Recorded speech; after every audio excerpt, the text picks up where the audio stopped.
मुझे एक क्वेश्चन बताओ, calculate the value of capacity in pico farad. चलो ये छोड़ो, ये वाला पहले करते हैं। अभी ताजा ये वाला टॉपिक हुआ है अपना, तो ये वाला करेंगे, ठीक है। 100 microfarad capacitor is charge with 50 volt. Question number page number question number 23 page 305, ठीक है। इसका लिखते हैं गिवन। आप लोग मुझे बताना इसका गिवन क्या क्या होगा। देखो क्वेश्चन में पढ़ो, 100 माइक्रोफैरेड कैपेसिटर, तो ये क्या दिया हुआ है? 100 माइक्रोफैरेड कैपेसिटर इस चार्ज, ये किसकी वैल्यू है? सी की। Very good. तो जो माइक्रो है उसको हम किससे रिप्रेजेंट करते हैं? 10⁻⁻⁶। ये हो गया फैरेड में, सी की वैल्यू फैरेड में आ गई, माइक्रो हटा दिए। विथ 50 वोल्ट, ये क्या है? 50 वोल्ट। वोल्ट किसकी यूनिट है? पोटेंशियल डिफरेंस की, ई। लिख सकता हूं?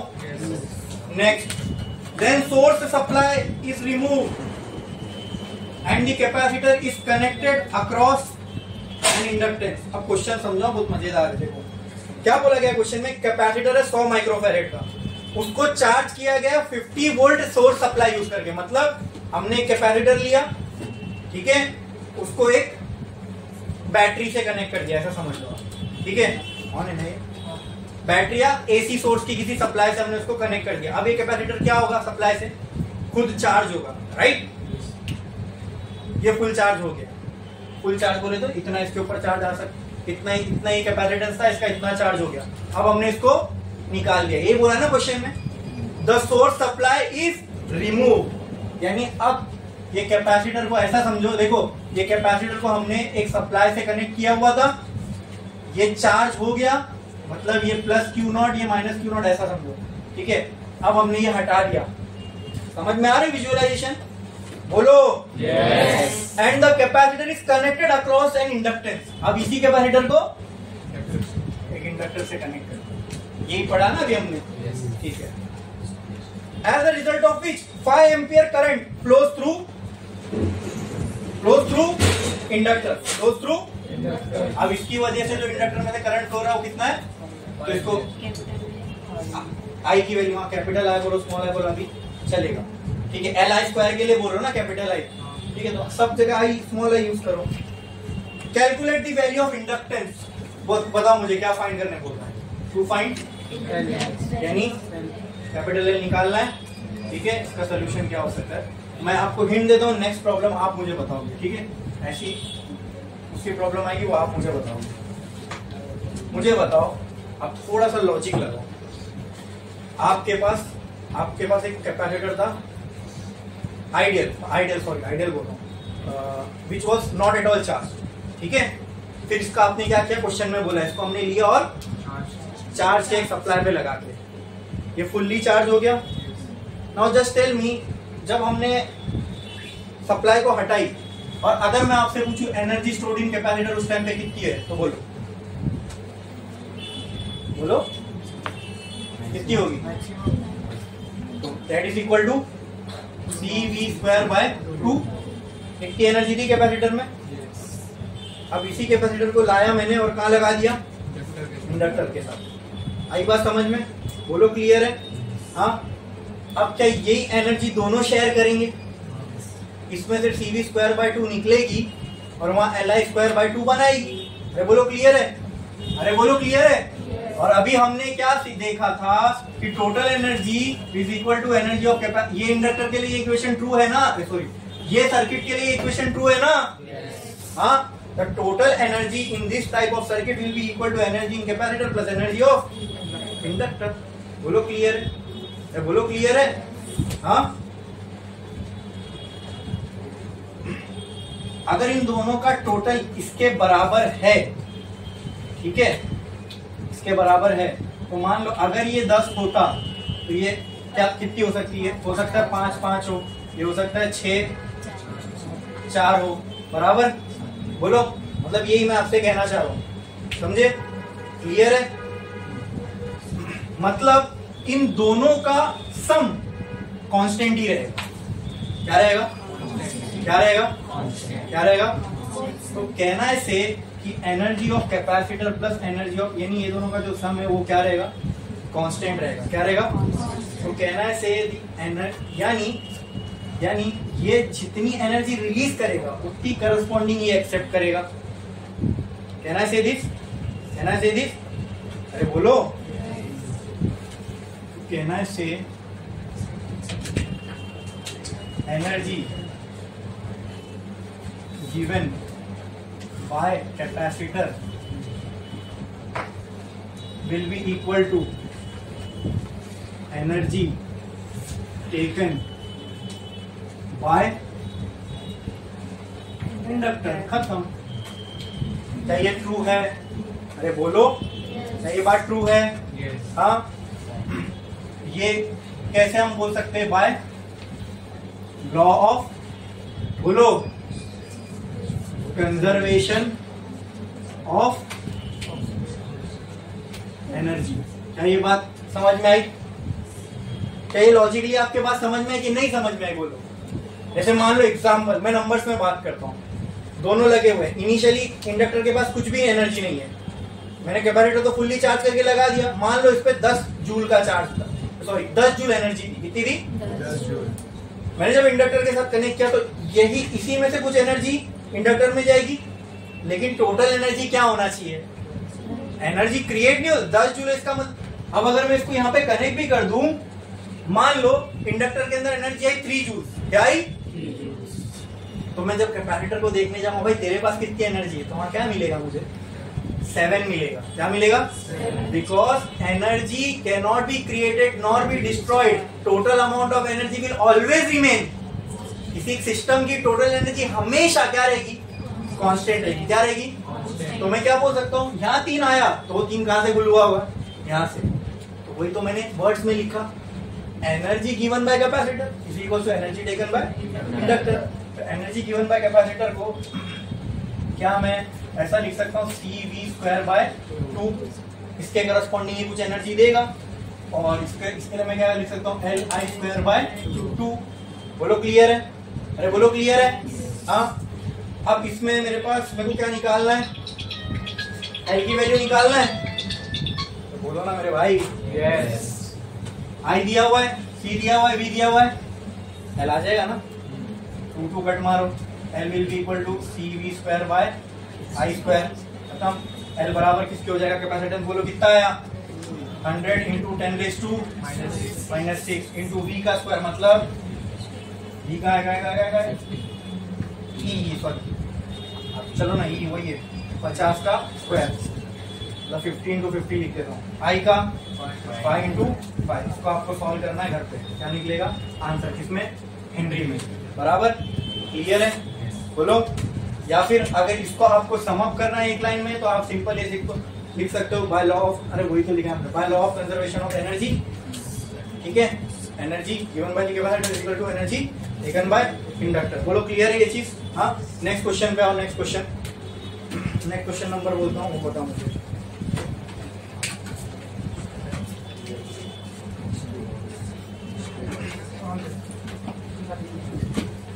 अरे अरे अरे क्या है? हाँ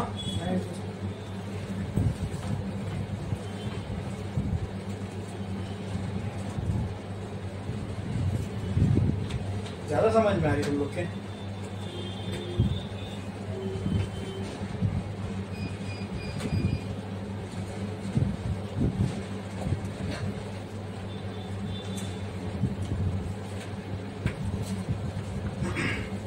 ये वाले क्वेश्चन पे आओ।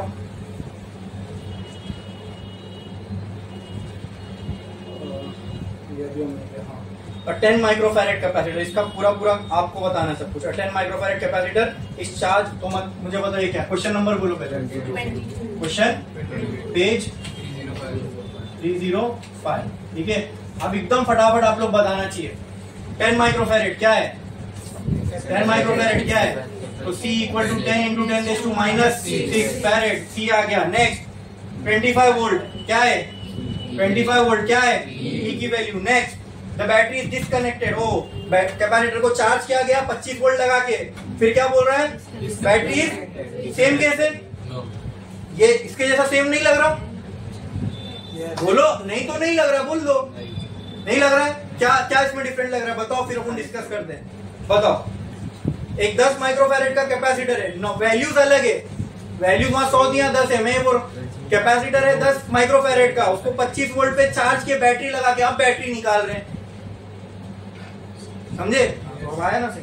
तो battery disconnected and a pure 100 milli henry, अब यहाँ पे ये मिली हेनरी क्या है, किसकी वैल्यू है, 100 मिली हेनरी किसकी वैल्यू है, हेनरी किसकी यूनिट है, इंडक्टर किसकी वैल्यू दी हुई है, तो कहना है मिली मतलब 10⁻³ हेनरी। हाँ, अब यहाँ ये सब दिया, इसमें से कुछ ना कुछ देखना, इसमें से ही कुछ ना कुछ देखना, अननोन होगा। क्या बोला है, so that connected across the capacitor LC oscillations are set up, है ना, ये तो एलसी ऑक्सीलेशन सर्किट ही बन गया, पहले बैटरी से कनेक्टेड था, फिर हमको बोला इसको हटा के हमने इंडक्टर लगाए, देखा तो ये एलसी वाला ही सर्किट हो गया ना, जो अभी हमने देखा। नेक्स्ट क्या बोला है, calculate maximum current in the coil, क्या फाइंड करना है अपने को, टू फाइंड क्या करना है अपने को, आई, ठीक है, कैसे करेंगे बोलो, ये इक्वेशन फिर से अप्लाई कर सकता हूँ, इतनी एनर्जी स्टोर, तो ये सिंपल है, अपन ने कोई चार्ज एलसी ऑक्सीलेशन के लिए हमने चार्ज करंट की कोई इक्वेशन देखे नहीं, एक ही इक्वेशन तो समझे एनर्जी की, total energy will be equal to, total energy will be equal to. एक और चीज मैं बताता हूँ आपको, अगर ये वाली इक्वेशन अगर मैं यूज करूं EL प्लस EC, बोलो क्लियर है, बोलो क्लियर है, हाँ, जब EL इज 0 तब EC कितनी होगी, CV²/2, या फिर मैं सिंपल बोलता हूँ total energy will be equal to EC, तो इसका मतलब total energy will be equal to CV²/2। जब ये 0 होगी, ठीक है, तब total energy will be equal to EL, तब EL इक्वल टू Li²/2, क्या बाय बोथ ऑफ दिस कहना है, तो क्या ये law of conservation of energy है, हाँ, फ्रॉम अबव इक्वेशन कहना है से CV²/2 बराबर Li²/2, अरे चेक करो ना भाई, यही एनर्जी तो इसमें कन्वर्ट हो रही है ना, मतलब दोनों क्या है, सेम है, दोनों क्या है, क्या ये समझ में आया, ये नेक्स्ट क्वेश्चन में स्पेशली लिखना, ठीक है, ये मेरे को वहां एलसी ऑक्सीलेशन के साथ ही बताना चाहिए था, लेकिन कोई बात नहीं, अभी अपन प्रॉब्लम्स में आ रहे, यही तो उसका यूज होने वाला है, बोलो क्लियर है, तो ये चीज स्पेशली आप लोग प्रॉब्लम में लिखो, या अभी तक लिखे नहीं हो ना, लिखे नहीं हो तो एलसी ऑक्सीलेशन के बाद ही ये लिख लेना, ठीक है, फिर इसके बाद प्रॉब्लम शुरू करना। तो बोलो इसमें क्या अननोन है, 2 कैंसल, क्या निकालना है, करंट की वैल्यू, तो I² एक साइड रखो, CV²/L हो जाएगा, I will be equal to √CV²/L, तो I will be equal to √C, C की वैल्यू कितनी है, हाँ 10 इंटू -6, V की वैल्यू 25 इंटू 25, L की वैल्यू 10 इंटू 10⁻²। अब ये सब सिंपल कैलकुलेशन है, ठीक है, सिंपल और टफ हो करना आपको ही है, क्या करना है, घर पे, क्लियर है, समझ में आया, कोई डाउट है इसमें किसी को, हाँ हाँ, आज के लिए आप इतना ही, ठीक है, हो गया अपना टाइम। क्वेश्चन नंबर बताओ, पेज नंबर बताओ, calculate the value of capacity in picofarad, question number 21, page 305, okay, calculate the value of capacity in picofarad, क्या बोला है, क्या निकालने बोला है, पिकोफैरेड निकालने बोला है, कैपेसिटी निकालने बोला है, तो what do you mean by capacity, बताया था मैंने, इलेक्ट्रोस्टैटिक्स पढ़े थे उसमें, कैपेसिटी का मतलब, अच्छा आगे का स्टेटमेंट पढ़ो, कैपेसिटी इन, तो फैरेड किसकी यूनिट है, कैपेसिटेंस की, तो कैपेसिटी बोला मतलब कैपेसिटेंस ही निकालना है, ये याद रखना, क्वेश्चन में कभी कभी in place of capacitance, electrostatics के प्रॉब्लम्स में भी ऐसा आएगा कि इन प्लेस ऑफ कैपेसिटेंस आपको बोलेगा कैपेसिटी निकालो कैपेसिटर की, तो डरने का नहीं, कोई नई चीज नहीं है, कैपेसिटेंस को ही कैपेसिटी बोलते हैं, ठीक है। तो कैपेसिटी निकालना है, तो यहाँ पे जब सबसे पहले मैं 2 फाइंड पहले ही लिख देता हूँ। 2 फाइंड बोला हमको, क्या निकालना है, कैपेसिटेंस, ठीक है। अब एक स्पेशल रिक्वेस्ट की गई है हमें वहां पर, क्या कैपेसिटेंस निकालना है और किसमें निकालना है, पिको फैरेड में। किसमें, पिको फैरेड बोले तो नीचे आते जाओ, मिली होता है 10⁻⁻3, फिर माइक्रो 10⁻⁻6, फिर नैनो 10⁻⁻9, फिर आता है पिको, इसको बोलते हैं 10⁻⁻12, समझे। मतलब हमको जो भी कैपेसिटेंस निकालना है वो इसमें निकालना है, 10⁻⁻12 में। क्लियर है। तो इससे आप फेमिलियर नहीं थे, मैंने आपको बता दिया, मैं बोला था ज्यादातर 90% 99% प्रॉब्लम आपको माइक्रो तक ही आएगी। तो एक ये ऐसा आ गया अलग केस जिसमें पिको फैरेड में पूछा है, तो पिको का मतलब आपको मालूम होना चाहिए। नेक्स्ट आगे क्या बोला है, which will make 101.4 micro Henry inductance. तो अब गिवन लिखना चालू करते हैं इसके, ठीक है। Micro Henry inductance 101.4 micro Henry, तो ये क्या है, हेनरी में दिया है, तो इंडक्टेंस होगा L, can I write L equal to 101.4 into 10⁻⁻6 henry. Clear है। आगे, to oscillate the frequency of 1 megahertz, 1 megahertz क्या है ये, फ्रीक्वेंसी, हर्ट्ज फ्रीक्वेंसी की यूनिट होती है। तो कहना write F is equal to 1 नहीं भी लिखूंगा चलेगा, मेगा की जगह 10⁻⁻⁶ क्या आ जाएगा 6 हर्ट्ज। क्लियर है। आगे अपने को वैल्यू ऑफ कैपेसिटेंस निकालना है, क्या निकालना है। अब पूरा चैप्टर हो गया आपका, तो आप मुझे जरा सोचो और समझो और बताओ कि यहाँ पर अगर अपने को कैपेसिटेंस निकालना है तो कौन सा फॉर्मूला यूज करता है। फ्रीक्वेंसी दी हुई है, L दिया हुआ है, C पूछा है, क्या कोई फॉर्मूला है ऐसा जिसमें ये तीनों आता है तो हम यूज करके निकाल सके, बताओ जल्दी सोचो।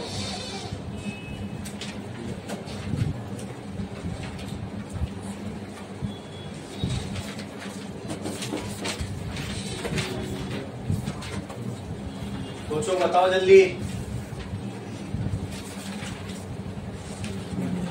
क्या है, क्या है, F इक्वल टू,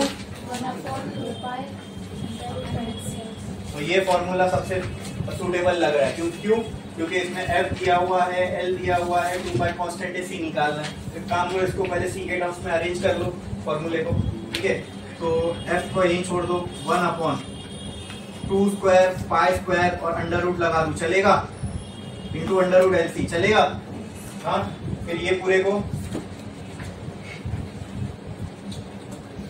मैं एक साथ लिख सकता हूँ, तो F can be written as 1/√2 square pi square L into C।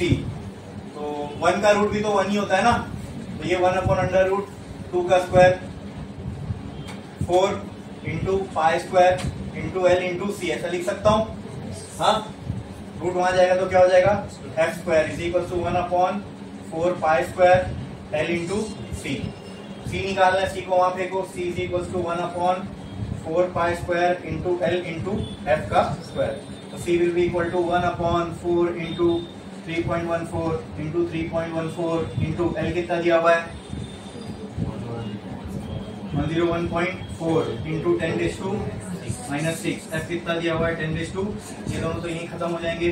C equal to कुछ तो आएगा, जो भी वैल्यू आएगी आपको उसको कम करते करते पावर जो है 10 की कहाँ पे बढ़ाना है। जैसे एग्जाम्पल 2 1 0 3 4 5 ऐसा कुछ भी आएगा, ठीक है। उसकी पावर कम 10⁻⁻ समथिंग आ जाएगा। पावर कम करते करते कहाँ तक ले जाना है आपको, तब तक -12 नहीं आ जाता। फिर जैसे -12 आ गया उसको हटाओ, -12 को उसके जगह लिख दो पिको फैरेड। ये जो आंसर आएगा ये किसमें आएगा, फैरेड में। फिर इसी आंसर को आपको किसमें कन्वर्ट करना है, पिको फैरेड में, ठीक है। समझ में आ गया इतना, बोलो क्लियर है क्या, इसमें किसी को कोई डाउट है, बढ़े आगे। चलो नेक्स्ट क्वेश्चन ये हुआ था 10 microfarad capacitor is charge with 50 volt source supply the source supply is removed okay. ये वाला था 10 microfarad capacitor is charge to 25 volt potential the battery is disconnected हुआ था। Next the capacity of a capacitor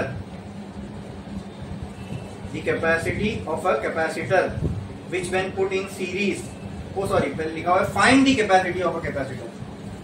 find the capacity question number 19 page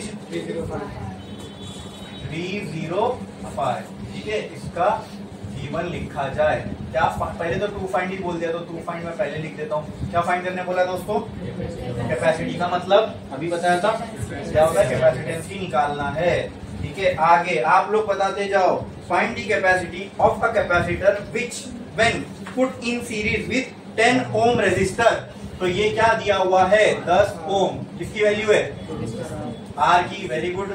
next make the power factor ये कौन बताएगा power factor sir power factor दिया हुआ है 0.5 power factor बोले तो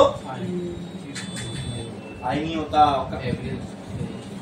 पावर फैक्टर अरे हर सर्किट पढ़ाते वक्त बताया था पावर फैक्टर निकाल के भी बताया था। पावर फैक्टर दिया है मतलब किससे रिप्रेजेंट करो उसको क्या दिया हुआ है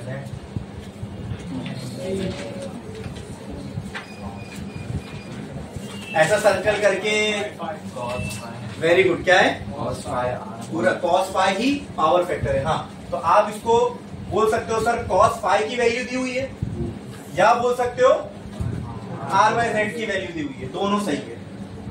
आई बात समझ में। हम आगे अभी हमको नहीं पता आगे क्या यूज होने वाला है तो हमने दोनों के टर्म्स में लिख दिया। आगे जो यूज होगा जो सुटेबल लगेगा ये लगेगा ये यूज करेंगे ये लगेगा ये यूज करेंगे। नेक्स्ट आगे क्या बोला है power factor assume an 80 volt 100 hertz AC supply. तो क्या दिया हुआ है 80 वोल्ट क्या है 80 वोल्ट किसकी वैल्यू है वोल्टेज की वैल्यू रिप्रेजेंट किससे करूं आई से तो करंट ई से और हर्ट्ज कितना है 100 हर्ट्ज तो इसको किससे रिप्रेजेंट करूं वेरी गुड खत्म। क्या निकालने बोला है क्या निकालने बोला है कैपेसिटेंस अपने को निकालने बोला है। कैसे निकाल सकते कोई बताएगा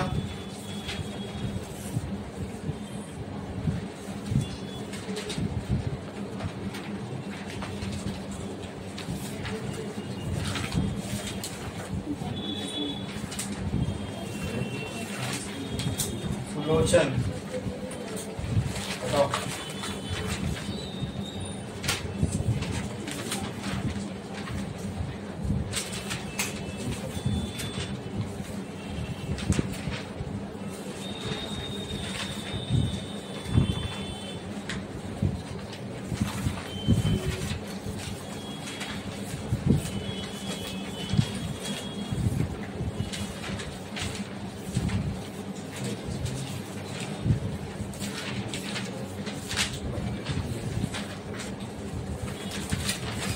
फ्रीक्वेंसी दी हुई है ई दिया हुआ है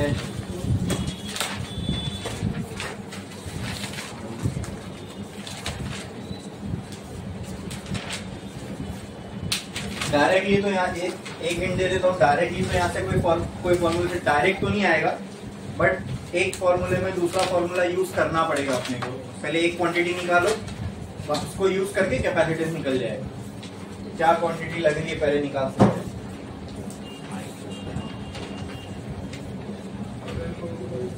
अच्छा मुझे आप ये बताओ कि जो इम्पीडेंस है इसका फॉर्मूला क्या होता है अगर तो इम्पीडेंस के लिए अगर मैं आपसे पूछूं कौन सा फॉर्मूला होता है सबसे पहले सवाल आपके दिमाग में क्या आना चाहिए हाँ बोलो एलसी सर्किट का लोगे इम्पीडेंस तो ये पूछोगे ना सर सर्किट कौन सा है पहले वो बताओ। इम्पीडेंस का फॉर्मूला पूछूंगा तो आपका सवाल क्या होना चाहिए सर सर्किट कौन सा है वो बताओ। एलसी सर्किट में इम्पीडेंस होता है आरसी में होता है एलसीआर में होता है आप कौन से सर्किट का इम्पीडेंस पूछ रहे हो ठीक है हाँ वहां बैठो सही है आप कौन से सर्किट का इम्पीडेंस पूछ रहे हो बराबर। तो चेक करो क्वेश्चन में कौन सा सर्किट दिया हुआ है हाँ कैपेसिटेंस, रेजिस्टर नहीं है क्या? तो कौन सा सर्किट हो गया? आरसी सर्किट हो गया। कौन सा हो गया? तो आरसी सर्किट का जो इम्पीडेंस होगा वो किसके बराबर होगा? R square plus XC square के। क्या एक्सी की जगह पर मैं ये पुट लिख सकता हूँ आर स्क्वायर प्लस 1/ओमेगा सी? क्या मैं ओमेगा की जगह ये लिख सकता हूँ? बताना मुझे। 1/2πfc। ठीक है, यहां से सी मिलेगा, Z मिल, लेकिन सी मिलने के लिए मुझे F मालूम होना चाहिए। क्या मालूम है? R मालूम होना चाहिए। क्या मालूम है? Z मालूम होना चाहिए। क्या मालूम है? कैसे? हाँ Z, हाँ समझे? तो कौन सी क्वांटिटी पहले निकालना पड़ेगा? बोलो, पहले कौन सी क्वांटिटी निकालना पड़ेगा? Z निकालना पड़ेगा। ठीक है, तो कहना है से R/Z बराबर दिया हुआ है 0.5 के, तो R की Z किसके बराबर हो जाएगा? R/0.5 is equal to Z। तो कहना है write Z equal to R की वैल्यू 10, इसकी वैल्यू 1/2 ऊपर चला जाएगा, तो क्या हो जाएगा? ये 20 ओम होगा। ये समझे नहीं? कहां से आया? 0.5 को मैं 1/2 लिख सकता हूं ना, और 2 को ऊपर फेंक दो, वो 20 हो जाएगा। तो किसकी वैल्यू मिल गई मुझे? Z की। अब by using value of Z क्या मैं ऐसे ये फाइंड कर सकता हूँ? ठीक है, चलो मैं आपके लिए दोबारा यहाँ पे लिख देता हूँ ऊपर अच्छे से। उस फॉर्मूले को पहले हम C के टर्म्स में लेके आ जाएंगे। Z will be equal to √R² plus XC square. कहना right Z equal to √ R की जगह, चलो अभी R की जगह कुछ नहीं, R प्लस 1/ओमेगा C। ठीक है, द होल स्क्वायर। तो एक काम करो ना, स्क्वायर को पहले वहां फेंक दो, तो ये हो जाएगा Z स्क्वायर, हाँ R square plus 1/2πfc the whole square. ठीक है, Z स्क्वायर मतलब 20 का स्क्वायर,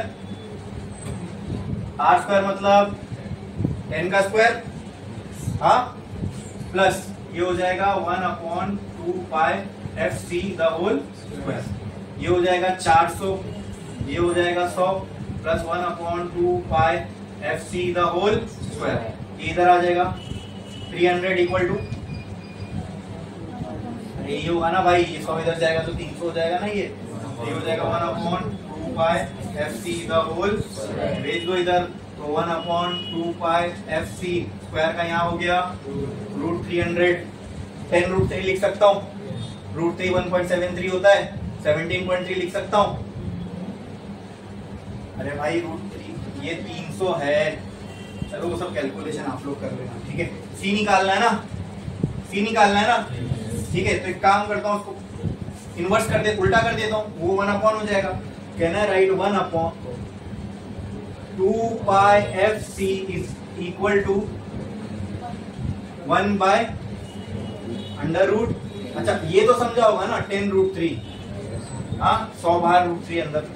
ठीक है, क्या निकालना है अपने को? C की वैल्यू निकालना है, तो C को वही रहने दो, बाकी सब वहां पे एक दो 1/2πf इंटू 10√3। तो C will be equal to 1/2 into 3.14 into F की वैल्यू कितनी दी हुई है? 100 इंटू 10√3। इसको सॉल्व करोगे तो क्या आ जाएगा? कैपेसिटेंस आ जाएगा इन फैरेड। अरे बोलो, ये समझा कि नहीं समझा? पूरा अच्छे से समझ में आया? कोई भी डाउट है इसमें? पक्का बोलो, पक्का? छापो इसको। एक ये भी ट्राई मार के देखना, ये वाला जो फॉर्मूला था ना अपने पास, F/1/2π√LC, तो इसमें अननोन क्या था? L था ना, लेकिन L हम ऐसे भी तो निकाल सकते हैं, XL is equal to omega L। तो नहीं, XL नहीं दिया होगा ना, गड़बड़ हो जाएगी। यही तरीका से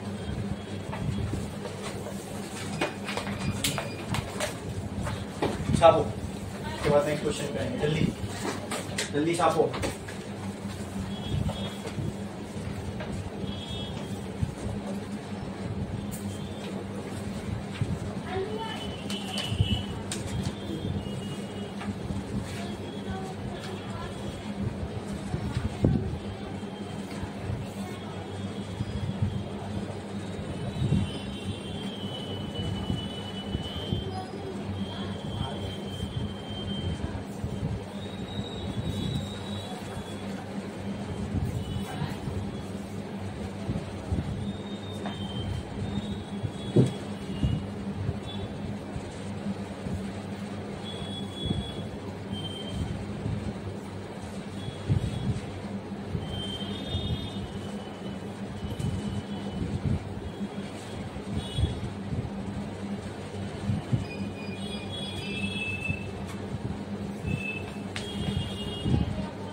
हो गया लिख के?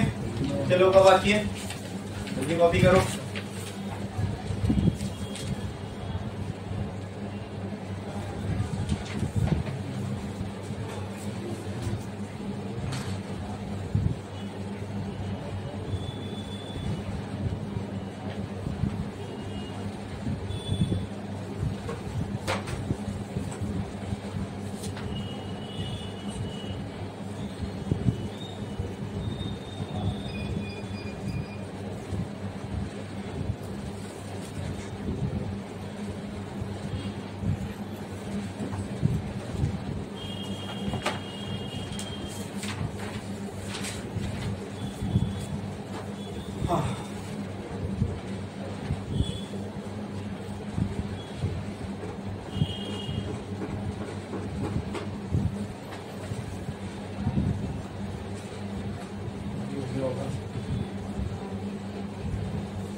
कितने लोगों का बाकी है? बाकी हो गया सबका? चलो जिनका हो गया उनको क्वेश्चन देता हूँ, रीड करो, गिवन निकालने का ट्राई करो। In the series LR circuit XL equal to R, power factor of the circuit is P1 when capacitor with capacitance C such that XL equal to XC is put in series. Question number 3, page number, question number 3, page 304। इसका क्या लिखना है? Given data, ठीक है।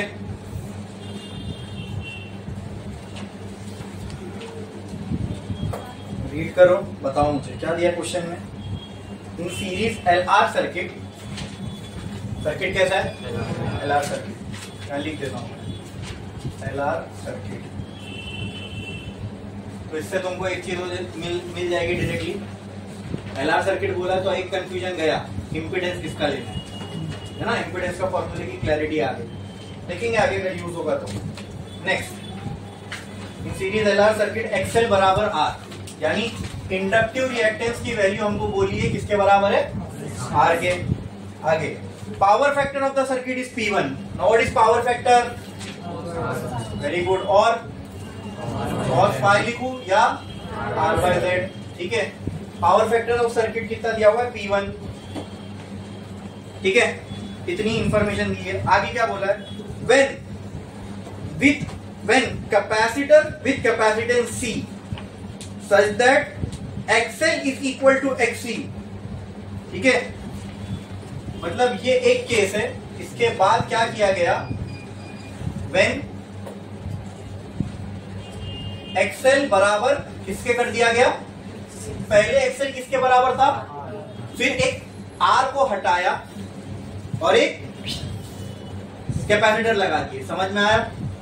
यानी तो ये कौन सा सर्किट हो गया? LC, ठीक है। When a capacitor of capacitance such that XL equal to XC is put in series, उसको हटा के नहीं, उसी के साथ में सीरीज में। पहले से क्या था सर्किट के अंदर?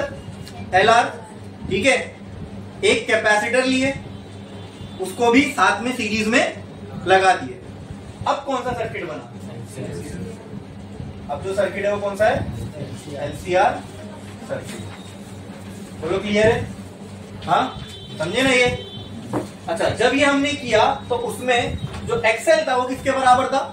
यानी जो भी हमने कैपेसिटर लगाए होंगे इन दोनों के साथ में, तो उसका इंडक्टिव रिएक्टेंस और इंडक्टर का, इसका कैपेसिटिव रिएक्टेंस और उसका इंडक्टिव रिएक्टेंस बराबर है, ऐसा क्वेश्चन में बोला है। अच्छा, ये करने से क्या हुआ? Put in series, the power factor becomes P2। जब सिर्फ L और R थे तब पावर फैक्टर कितना था? जब L C R तीनों आ गए सर्किट में तो पावर फैक्टर कितना हो गया? तो कहना है write cos phi equal to R by Z is equal to P2। Calculate P1 by P2, simple. अब 2 फाइंड बोला अपने को, फाइंड करना है क्या? P1 बाय P2 का रेशियो। समझ में आया? अरे बोलो क्लियर है? हाँ, कोई बता सकता है कैसे इसका प्रोसीड कर सकते हैं हम लोग? बोलो कैसे प्रोसीड कर सकते हैं? क्वेश्चन देखो, P1 P2 का रेशियो निकालना है।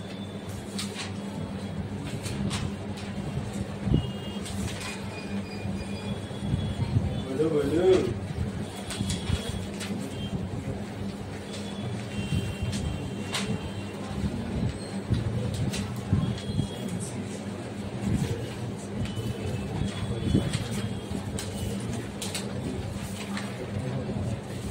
एटलीस्ट पहला स्टेप तो सोचो कि क्या कर सकते हैं हम लोग, किस पे जा सकते हैं, कुछ तो बताओ मुझे, गिव मी समथिंग।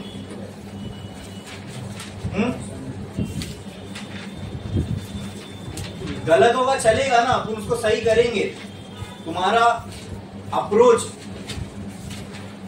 प्रॉब्लम को लेके क्या है वो मुझे भी तो समझ में आएगा, और अगर गलत होगा तो सही करेंगे तो अप्रोच सही होगा। तुम्हारा वे ऑफ थिंकिंग डेवलप होना चाहिए प्रॉब्लम सॉल्व करते वक्त कि कैसे चलना है हमको।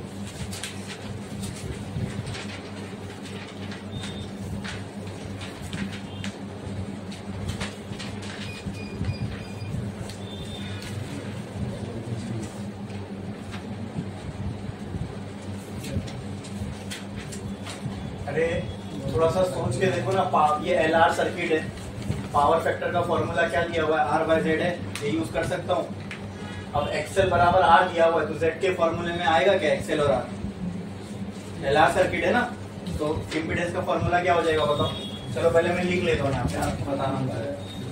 P1 बराबर दिया हुआ है R बाय Z। सर्किट कौन सा है? सर्किट कौन सा है? LR। तो कहना है say for LR circuit Z बराबर under root R square minus XL square. अब क्वेश्चन में बोल दिया है ना, क्या क्वेश्चन में क्या बोला है? गिवन में क्या दिया है? तो ये सॉल्व करने में अब इजी हो गया ना। तो Z की वैल्यू क्या आ जाएगी? Z will be equal to under root R square minus R square. बोलो क्लियर है? हाँ बोलो क्लियर है? हाँ क्या प्लस था? इधर भी प्लस है। ओके, तो Z will be equal to under root 2 R square. तो Z will be under equal to R root 2। Z की वैल्यू आ गई। P1 किसके बराबर है दोस्तों? R बाय, तो P1 बराबर हो जाएगा R upon R by root R। P1 की वैल्यू आ गई 1 बाय, क्या निकालना है अपने को? P1 बाय P2 का P1 आ गया, ऐसे क्या निकालना है? फिर क्या करोगे? खत्म। मुश्किल है, इसलिए तो बोला था आपकी थिंकिंग डेवलप होनी चाहिए क्वेश्चन को देख के कि कैसे हमको अप्रोच करना है। तो अब मुझे इसका आप लोग बताओ क्या होगा? सेम जैसे यहाँ के वही अप्रोच इस्तेमाल करो यहाँ पे। नेक्स्ट फॉर LCR सर्किट क्या लोगे? Z बराबर under root R square plus XL minus the whole square. Question में क्या बोला है? XL बराबर XC, तो Z बराबर under root R square plus XL minus XL। चलेगा? तो ये तो 0 हो जाएगा, 0 का स्क्वायर, तो ये खत्म हो गया 0। बोलो क्लियर है? क्या बचेगा? Z की value under root, square root cancel, Z की बराबर वैल्यू R आ गई। बोलो क्लियर है? हाँ, फिर P2 पे आ जाओ। P2 बराबर R बाय Z, P2 बराबर R अपॉन R। P2 की वैल्यू आ गया P2। क्या निकालना था रेशियो? P2 बाय P1 के P1 by P2? P1 by P2 निकालना है ना, तो P1 बाय P2 का रेशियो निकालना है। तो P1 की वैल्यू क्या हो गई 1/√2 अपॉन, तो रेशियो क्या आएगा 1/√2 ही आएगा ना। समझे? क्लियर है? समझा कि नहीं समझा? पूरा अच्छे से समझ में आया? बढ़े आगे, चलो नेक्स्ट क्वेश्चन। अब ये बहुत मजेदार क्वेश्चन है, इसमें सब क्लियर हो जाएगा, कुछ भी नहीं बाकी रहेगा। चलो आप लोग गिवन फाइंड जब तक निकालने का ट्राई करो, मैं यहाँ पे क्वेश्चन नंबर लिख देता हूँ कौन सा है। 25 microfarad capacitor, A 0.10 Henry inductor and question page 305। Okay चलो गिवन रीड करो, गिवन बताना मुझे कि गिवन निकालने का ट्राई करो, बुक में लिखो गिवन, ट्राई करो निकालने का जल्दी।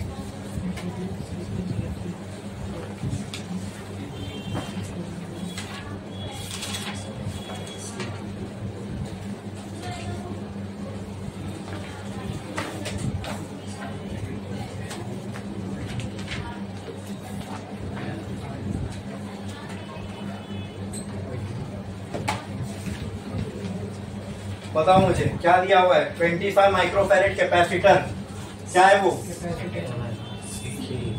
तो यहाँ पे 25 माइक्रोफैरेड दिया हुआ है, किसकी वैल्यू सी। इसको कैसा लिखेंगे 25 इंटू 10⁻⁻6 फैरेड। आगे 0.01 हेनरी, तो ये क्या है 0.10 हेनरी, क्या ये एल की वैल्यू दी हुई है इंडक्टेंस। आगे एंड 25 ओम रेजिस्टर, तो यहाँ दिया हुआ है 25 ओम, किसकी वैल्यू है आर की। आगे connected in series with N AC source, तो कौन सा सर्किट हो गया ये एलसीआर सर्किट। ये कौन सा सर्किट है एलसीआर सर्किट। और इस एलसीआर सर्किट में एक एसी सोर्स कनेक्टेड है जिसकी इक्वेशन दी हुई है E =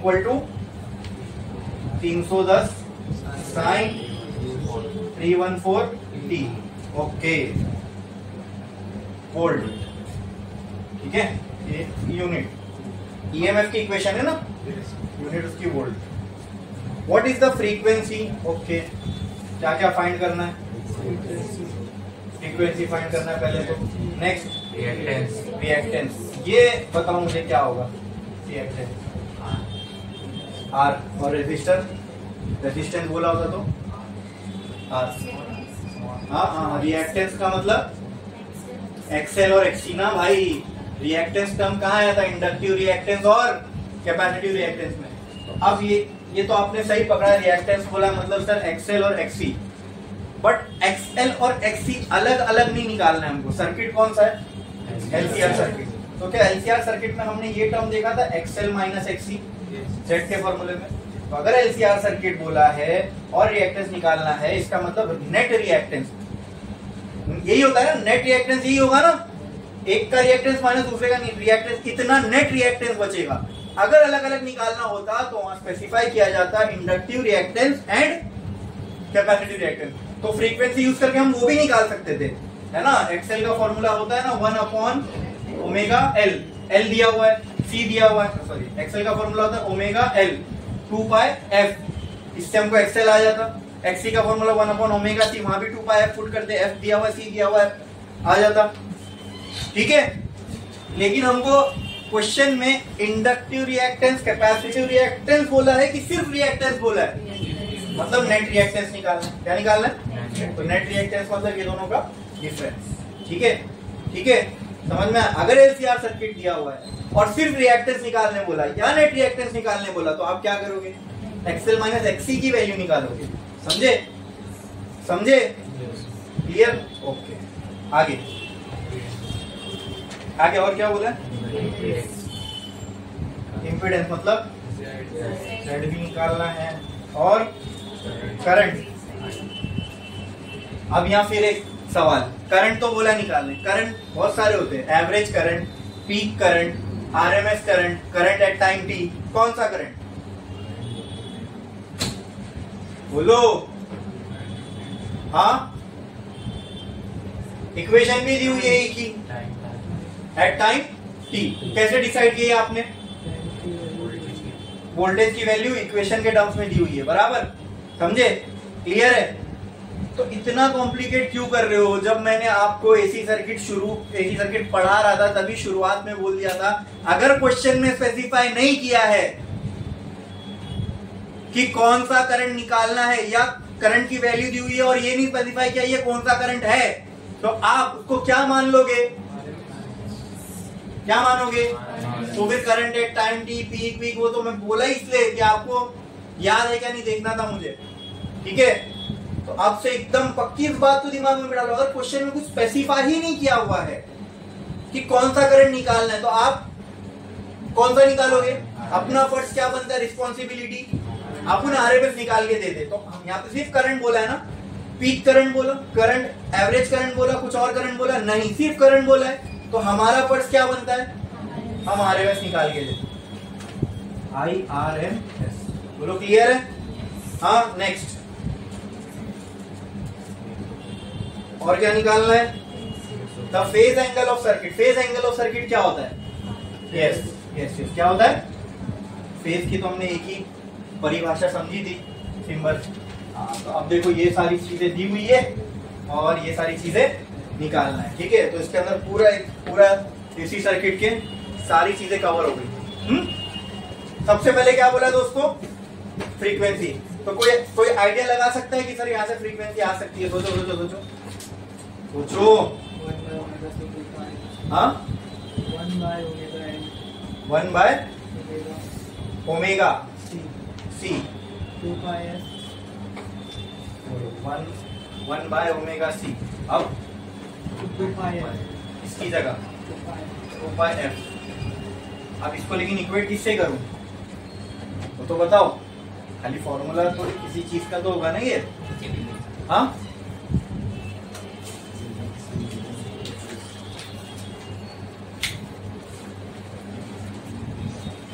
सोचो सोचो, आपको सोचना है, एग्जाम में भी आप ही लोगों को सोचना है कि कैसे अप्रोच होगा, कुछ गड़बड़ ना हो जाए। हाँ बोलो, अरे बोलो, गलत तो गलत। मैं बोलता हूँ कि आपको कि मैं आपसे सही आंसर एक्सपेक्ट करता हूँ, हाँ, और सही बोलोगे तो मैं कुछ चॉकलेट भी नहीं दूंगा। तो नुकसान क्या है हमारा? कुछ भी नहीं, लेकिन फायदा तो बहुत है कि सही चीज मालूम पड़ जाएगी। तो बोलो ना, दिमाग काम तो करेगा, गलत ही सही, लेकिन थोड़ा प्रॉब्लम की तरफ जाने की तो कोशिश होगी।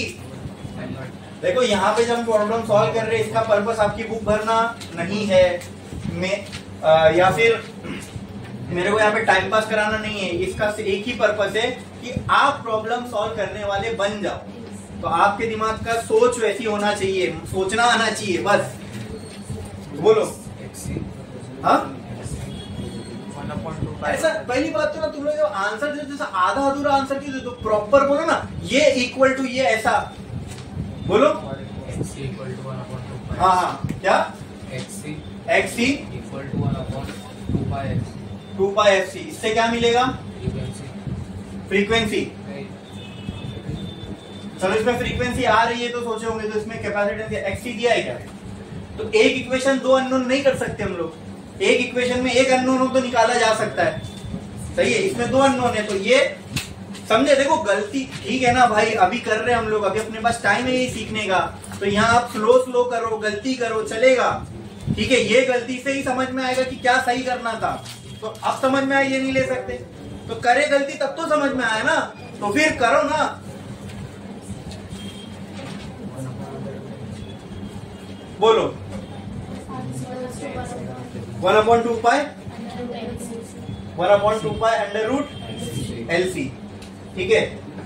चलो, F is equal to 1/2 pi under root LC। L की वैल्यू दी हुई है, C की वैल्यू दी हुई है, ठीक है।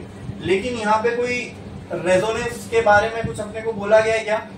निकाल लेना, ये यूज कर सकते हो आप, लेकिन इसको कंफर्म करना। 1/2 पाई अंडर रूट L की वैल्यू क्या है? 0.10 इंटू C की वैल्यू क्या है? 25 इंटू 10⁻⁻⁶, ठीक है। इसको सॉल्व करोगे, यहां से भी फ्रीक्वेंसी आ जाएगी, ठीक है, ठीक है। बट यहां पर ये तब हो सकता है दोस्तों, ये तब ट्रू है जब XL बराबर XC हो। है ना, याद है या नहीं? We can use this formula, but इसको यूज करने के लिए क्या होना चाहिए?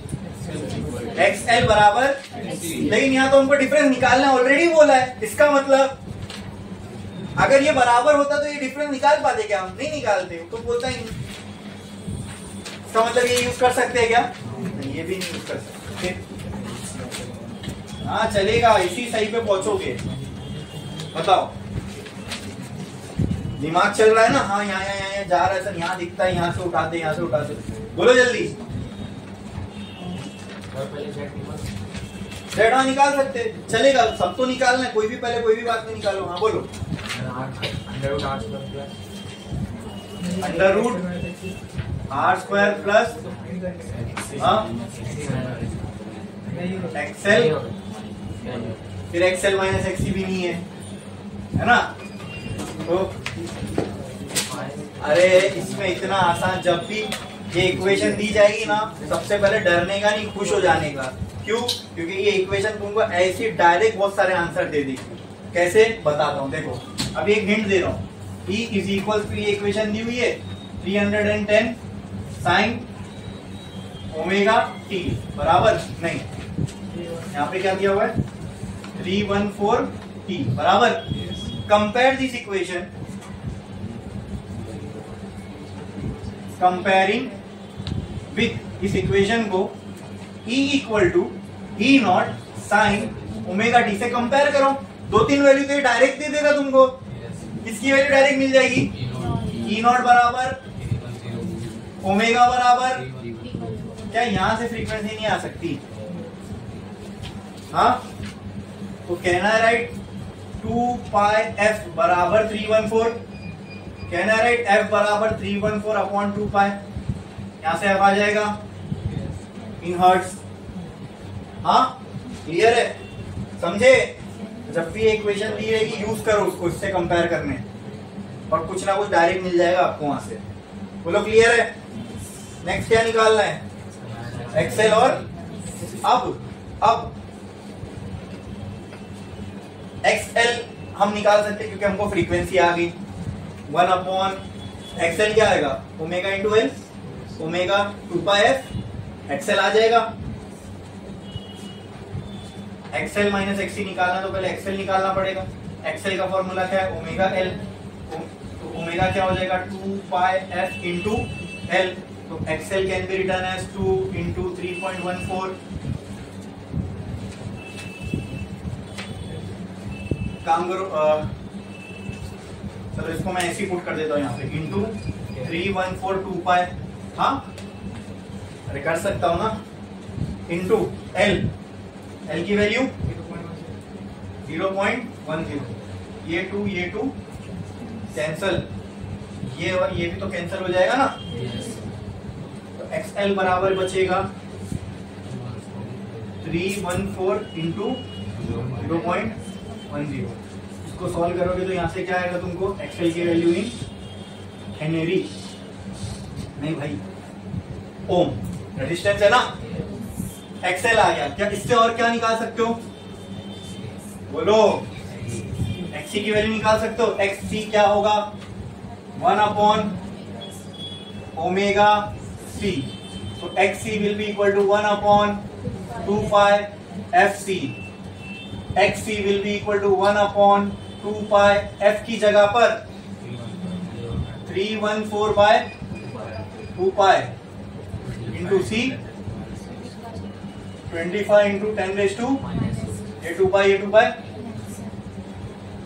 तो एक्सी बराबर क्या हो जाएगा? 1 अपॉन ऊपर जाएगा 314 इंटू 25 10 रेज़ टू -6 ऊपर जाके क्या हो जाएगा? 10 रेज़ टू 6। ये आगे तुमको एक्सी की वैल्यू, इससे तुमको क्या नहीं मिलेगा? एक्सएल माइनस एक्सी बराबर वो भी ओम में ही होगा ना भाई, रेजिस्टेंस का डिफरेंस भी तो ओम में ही होगा, रेजिस्टेंस ही होगा। अरे बोलो क्लियर है? yes. हाँ तो एक्सएल माइनस एक्सी आ गया। अब क्या बचा? इम्पीडेंस। कैसे निकालोगे? कौन सा सर्किट है? इम्पीडेंस बराबर under root R square plus XL minus XC the whole. तो यहाँ से वो वैल्यू डायरेक्ट ही आ जाएगी ना, डायरेक्ट आ जाएगी ना, करना है आप लोग को सॉल्व, ठीक है। तो z equal to under root r की वैल्यू क्या आई 25 दी हुई है 25, हाँ प्लस ये जो भी वैल्यू आएगी इसका आप क्या करोगे स्क्वायर, इसको सॉल्व करके आपको किसकी वैल्यू आ जाएगी z, वो भी किसमें होगा ओम में, क्लियर है। बचते अभी भी 2, ठीक है। तो यहां करूं क्या, काम करो पहले छाप लो, उसके बाद करते हैं, चलो जल्दी जल्दी जल्दी। समझा कि नहीं समझा, ये जो प्रॉब्लम अच्छी खासी लंबी प्रॉब्लम है, बहुत सारी चीजें इसमें निकालने बोला है, ठीक है। सारे फॉर्मूले यूज हो जाएंगे, दिमाग भी चलेगा। अच्छा छापो जल्दी।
हो गया लिख के जल्दी।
लिखे पूरा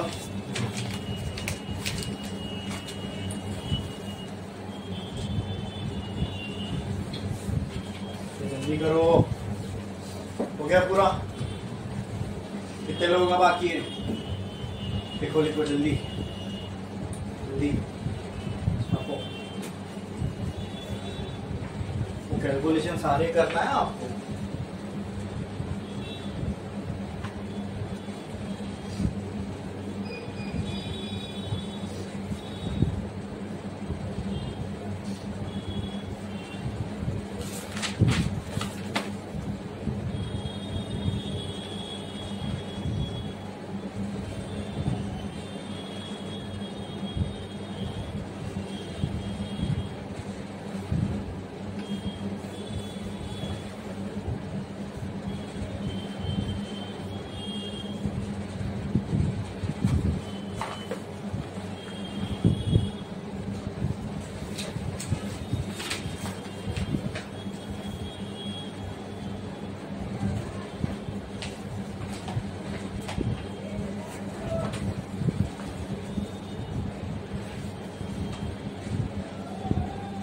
हो गया सभी का? कितने लोगों का बाकी है? करो।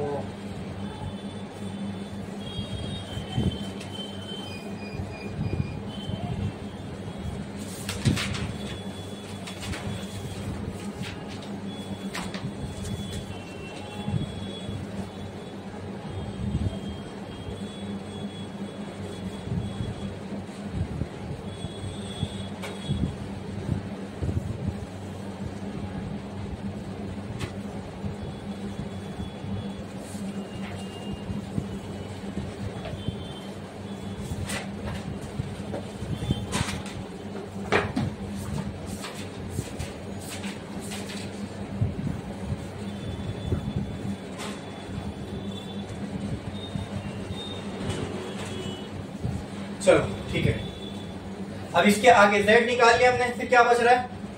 आई आर एम एस। बता सकता है कोई मुझे आई आर एम एस का फॉर्मूला क्या होता है? हाँ, I R M S is equal to क्या है? आई आर एम एस का formula very good, I not by क्या आई नॉट है मेरे पास? क्या आई नॉट है मेरे पास?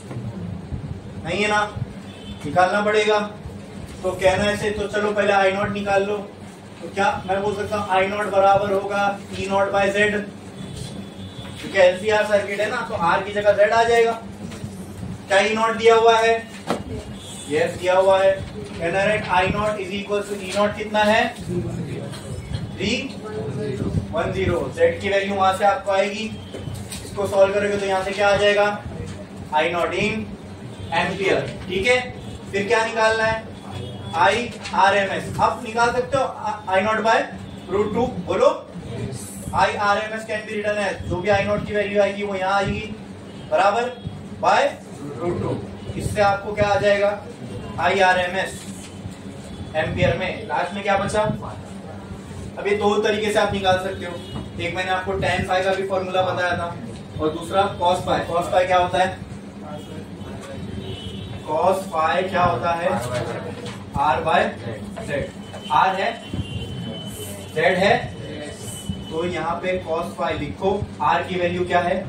25। Z की वैल्यू कुछ तो आएगी, बराबर। तो फाई कैसे मिलेगा? cos inverse of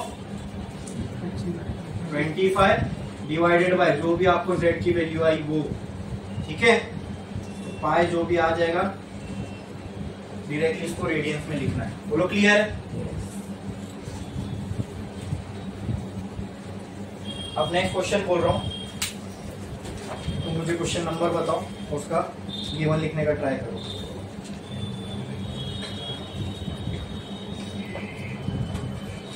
A capacitor of 100 microfarad,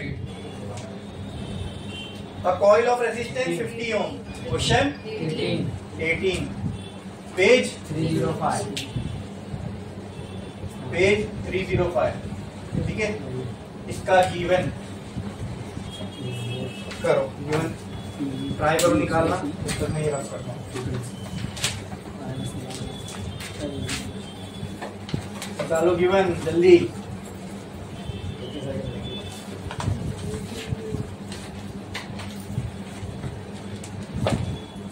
to find भी निकालो उसका, क्या क्या निकालना है।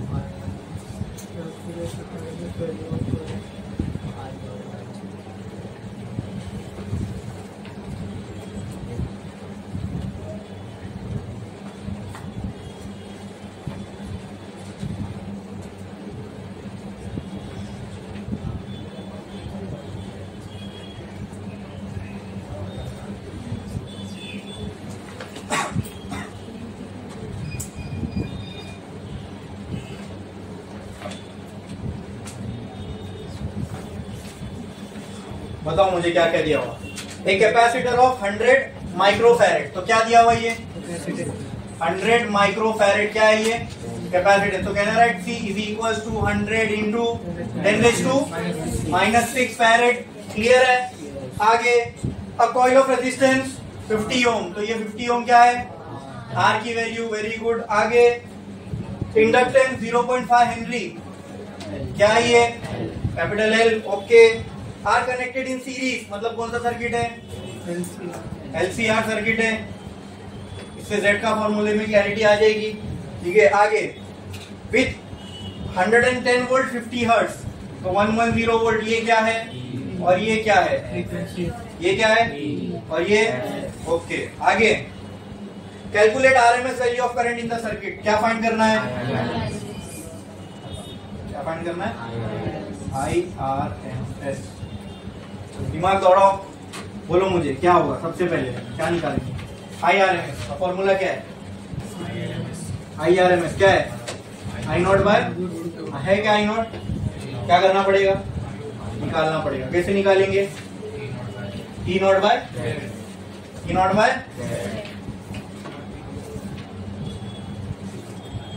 तो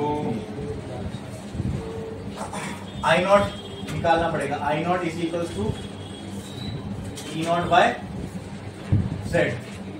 ठीक है। तो E नॉट है क्या, हाँ Z है क्या, नहीं Z निकाल सकते, लेकिन हम लोग Z का फॉर्मूला हमारे पास क्या होगा, Z का formula R square plus XL minus, तो Z तो आ जाएगा E नॉट कैसे निकालेंगे, हाँ I नॉट इंटू, तो ये क्या लिखा हूं मैंने, अच्छा E not is equal to I not into R, कैसे लिखोगे, ये LCR है तो Z आ जाएगा बराबर, वही तो लिखा हूं ऊपर। तो इसी में तो E नॉट अननोन है, इसी को घुमा के बोल रहे हो आप, बोलो क्लियर है। E नॉट बच रहा है, कैसे निकालोगे E नॉट, क्वेश्चन में कुछ E की वैल्यू दी हुई है, वो किसकी है, वो कौन सी वैल्यू है, वो यूज कर सकते हो डायरेक्टली E नॉट में, बोलो। क्वेश्चन में E की वैल्यू दी हुई है, कौन सी है E की वैल्यू,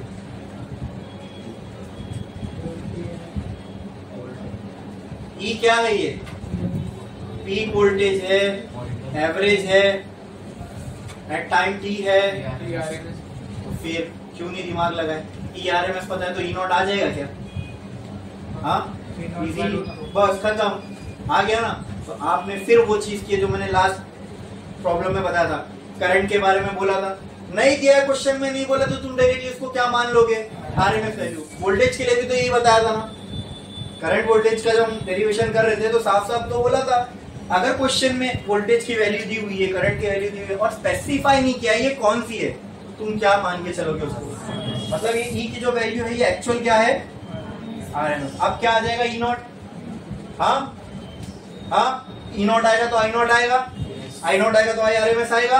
तो सबसे पहले क्या निकालूं, ऐसा समझे, तो अब गया ना बराबर दिमाग, क्या करना है क्या नहीं करना है। तो ERMS बराबर होएगा E नॉट बाय √2 के, यहां से ERMS की वैल्यू दी हुई है कितनी, तो E नॉट बराबर क्या हो जाएगा ERMS into √2। So E not will be equal to, ERMS की वैल्यू कितनी दी हुई है 110 इंटू, तो ये इसको सॉल्व करोगे तो जो भी वैल्यू आएगी यहाँ पे वोल्ट में, वो किसकी होगी E नॉट की, ओके। आगे बढ़ो, फिर E नॉट आ गया, Z चाहिए तभी I नॉट आएगा, फिर Z equal to under root R square plus XL minus XC the whole square. लेकिन अब यहाँ पे XL XC दोनों निकालना पड़ेगा, तो पहले वो निकालो, पहले वो निकालना पड़ेगा ना। अब वो करे तो समझ में आ गया ना कि XL XC दोनों चाहिए, तो XL का फॉर्मूला ओमेगा L, तो XL can be written as 2 pi FL। XL क्या हो जाएगा 2 इंटू पाई इंटू F की वैल्यू 50, L की वैल्यू 0.5, ये और ये कट जाएगा है ना, 1/2 है ना, कर लेना इसको। ये हो गया एक्सएल, किसमें आ जाएगा, होम में। क्लियर। फिर क्या बचा, एक्सी 1/ओमेगा c। So XC will be equal to 1/2 pi F C. XC is equal to 1/2 into pi into 50 into C की वैल्यू 100 इंटू 10⁻⁻6। तो इसको सॉल्व करोगे तो यहाँ से किसकी वैल्यू आएगी, एक्सी की। ठीक है,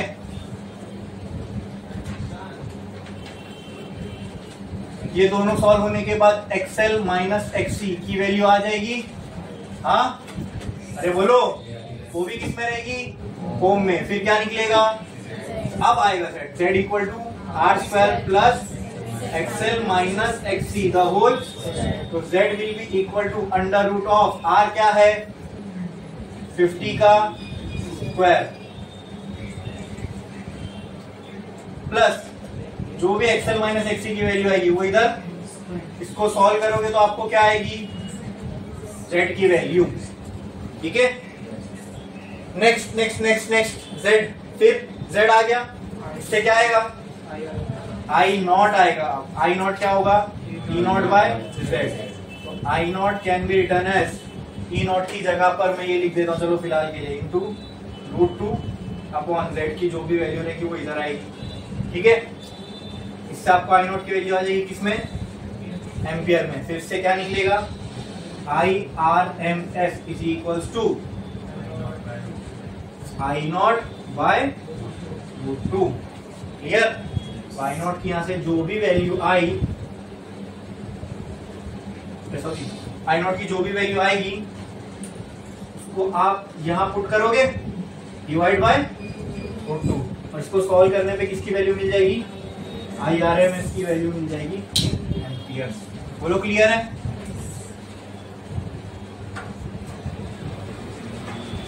छाप लो, ये मार्कर जो है दम तोड़ने पे आ चुका है, चलो हम इसको रिवाइव करते हैं। छापो,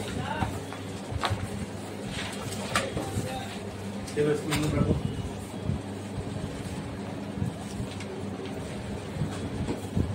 थोड़ी वरना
हो गया लिख के, फिर होगा बाकी है, ये छापो।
बाकी है।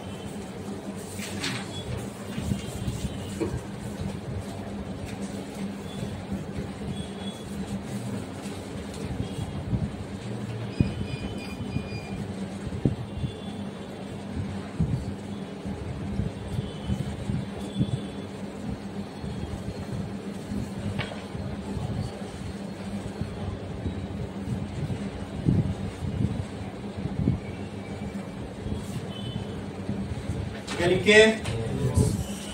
अच्छा, बाकी सब लोग इधर क्वेश्चन नंबर मुझे बताओ क्या है ये। अथर्व और अंकित तुम लोग लिख सकते हो, खाली लिखते जाओ। ठीक है, आगे ये N AC circuit consist of only an inductor of inductance.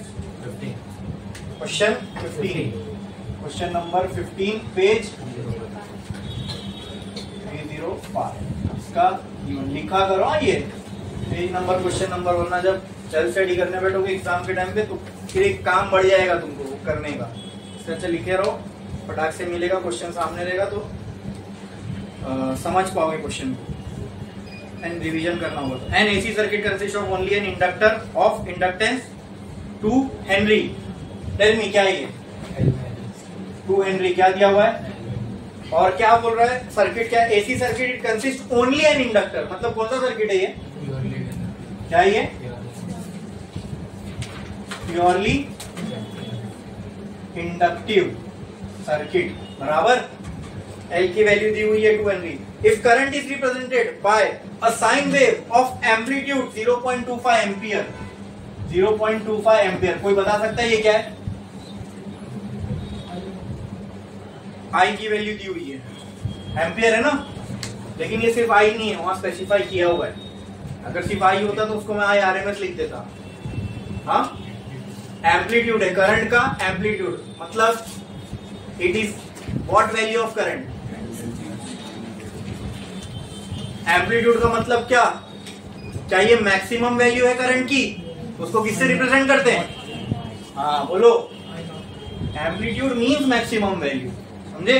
तो करंट की एम्पलीट्यूड का मतलब करंट की मैक्सिमम वैल्यू दी हुई है, स्पेसिफाई किया है ना। नहीं करता तो आई आर एम एस, फर्ज बनता है अपना, क्या ले लेना? आई आर एम एस, ठीक है।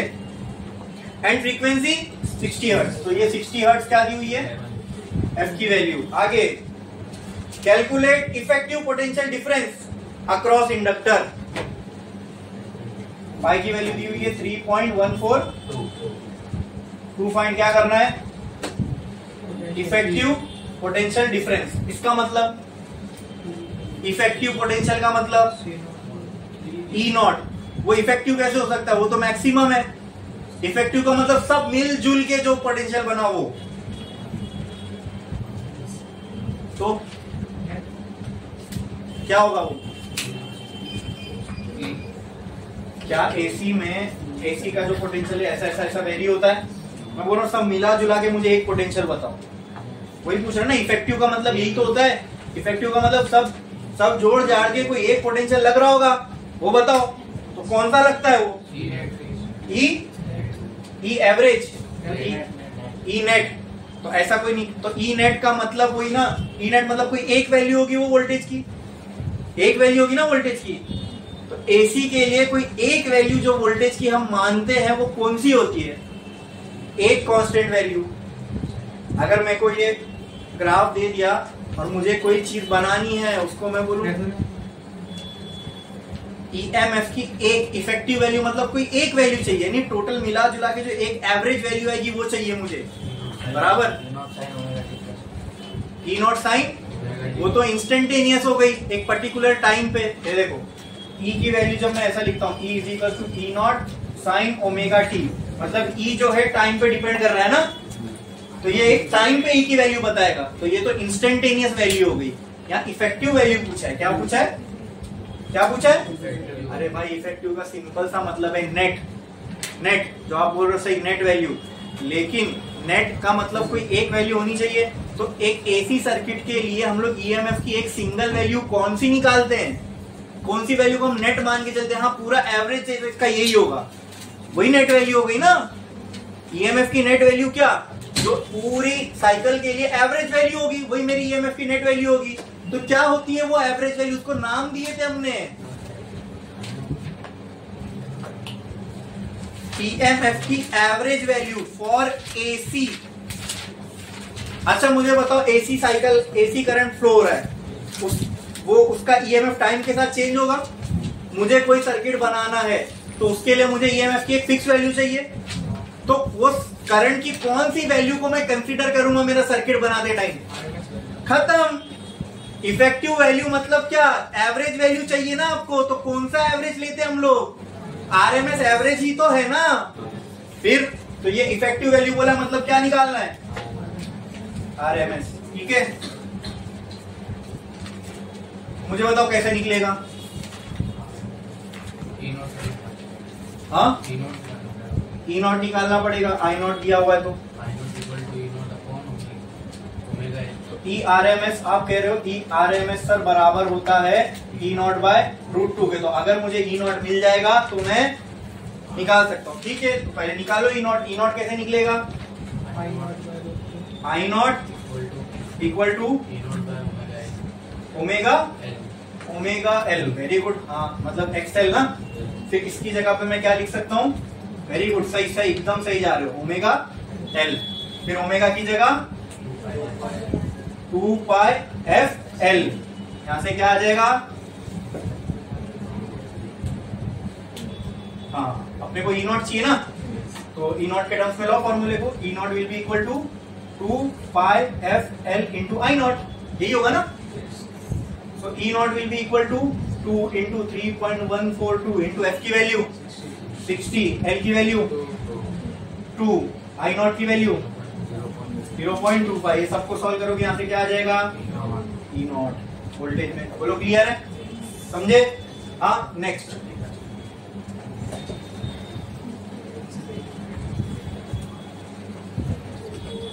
ई नॉट मिल गया, फिर क्या निकालना है?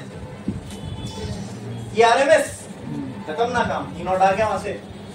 आर एम एस चाहिए, E R M S will be equal to E naught by √2। जो भी वहां से ई नॉट की वैल्यू आएगी वो यहाँ पुट करोगे, डिवाइड बाय √2, तो ई आर एम एस मिल जाएगा अपने को किसमें?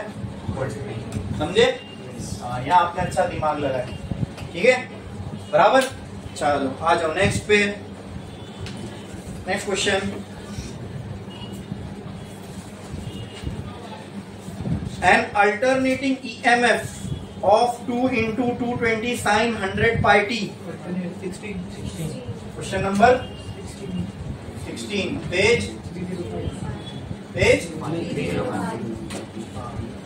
ट्राई करो, इसका रीड करो, गिवन लिखने का ट्राई करो। चलो जल्दी।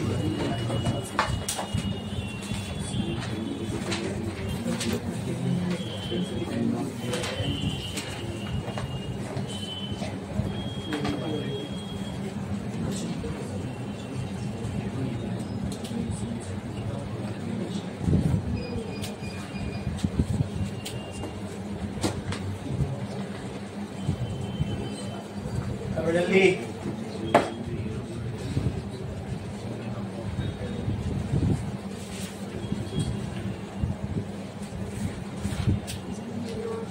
हो गया लिख के? हो गया? गिवन लिख लिए?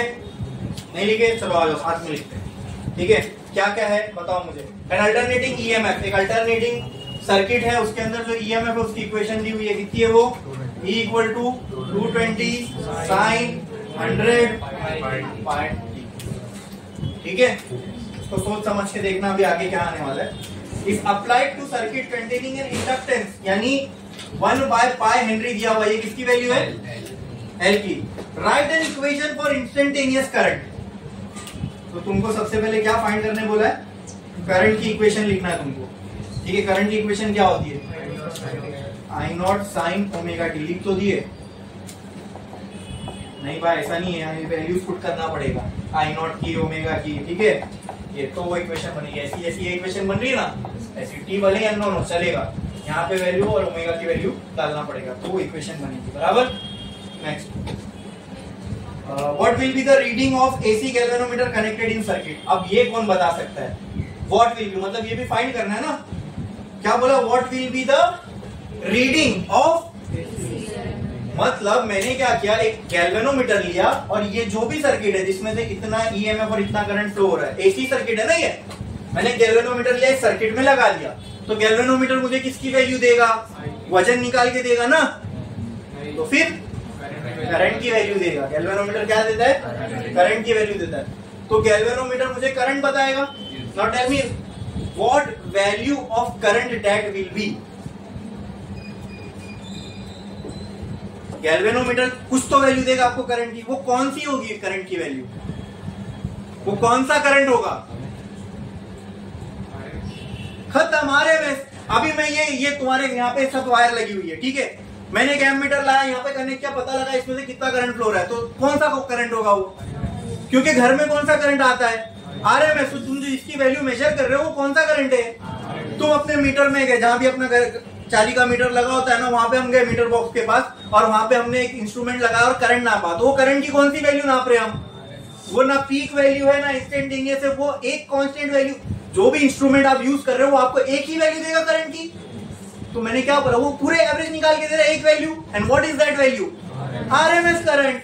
हमारे घर में मैं डिस्कस मैंने कर दिए थे ना हमने, इस पे वोल्टेज और 220 वोल्ट घर में आ रहा है, ये 220 वोल्ट की किसकी वैल्यू है, E0 है, ET है, RMS है, कौन सी है, RMS वैल्यू आ रही है घर पे करंट की, वोल्टेज की, समझे, तो वोल्टेज RMS है तो करंट भी। तो अगर मैं कोई भी एसी के अक्रॉस, एसी करंट के अक्रॉस, एसी सर्किट के अक्रॉस जहां पे एसी करंट फ्लो हो रहा है, वहां एक इंस्ट्रूमेंट लगा दूं जो मुझे करंट मेजर करके दे रहा है, तो सीधी सी बात है वो करंट कौन सा होगा, RMS करंट। एक कांस्टेंट वैल्यू करंट की कौन सी होगी वो, बोलो। तो what will be the reading of galvanometer पूछा है, यानी क्या निकालना है, पहले बताओ। अगर वोल्ट मीटर बोलता तो RMS निकालता, तो पहले इंस्ट्रूमेंट देख लो कौन सा है, गैल्वेनोमीटर। तो गैल्वेनोमीटर वोल्टेज तो देगा नहीं, क्या देगा, करंट देगा, और वो करंट की कौन सी वैल्यू होगी, मतलब ये दोनों वैल्यू निकालना है करंट, ठीक है, और इतना ही हमको दिया हुआ है, बराबर। तो बता सकते हो इसका क्या अप्रोच होगा, बोलो। सबसे पहले वेरी गुड इक्वेशन दी, क्या कर लो, compare. E is equals to 220 sin 100 pi t, clear है। Comparing with E is equals to E0 sin omega t, तो ओमेगा की जगह एक काम करो, पुट कर दो E0 sin 2 pi f t, है ना, क्योंकि वहां पाए साइड में लिखा हुआ है, तो तभी तुमको समझ में आएगा। हाँ, तो उसकी जैसा लिख दूं sin 2f pi t, चलेगा। अब क्लियर हो जाएगा किसकी वैल्यू है, तो यहां से बताओ किसकी वैल्यू दी हुई है, E0 तो भी फॉर, हाँ भाई पाई छोड़ दो, टी छोड़ दो, तो सिंपल समझ में आ रहा है, 2f की आगे 2। अब देखिए थोड़ा सा यहाँ पे ट्विस्ट कर दिया था, पिछली इक्वेशन में डायरेक्ट ओमेगा की वैल्यू थी, तो 2πf की वैल्यू थी, यहाँ पे सिर्फ 2f की वैल्यू है, क्योंकि पाई तो ऑलरेडी इक्वेशन में अलग करके दिया हुआ है। हाँ, 2f की वैल्यू हमको कितनी दी हुई है, f की वैल्यू कितनी आ जाएगी, 50 हर्ट्ज, ठीक है, क्लियर है। हाँ, क्या निकालना है, I0 की ये इक्वेशन निकालना है, उसमें I0 चाहिए और ओमेगा चाहिए, ओमेगा आ जाएगा, ओमेगा निकाल लो पहले, 2πf खत्म, omega will be equal to 2π50, ठीक है, तो omega will be equal to 100 pi, बोलो क्लियर है। हाँ, डायरेक्ट भी लिख सकते थे ओमेगा टी, हाँ, अरे बोलो क्लियर। ओमेगा की डायरेक्ट वैल्यू वहां से आ जाती ना अपने को 100 पाई, मैंने ही थोड़ा लंबा कर दिया इसको, ठीक है, वरना डायरेक्ट वहां से ओमेगा की वो भी 100 पाई आ ही जाती, देखो सॉल्व करे तो भी वही आ रही है, क्लियर। तो ओमेगा आ गया, ये इक्वेशन में पुट करेंगे। और क्या चाहिए इस इक्वेशन के लिए, I0 कैसे मिलेगा,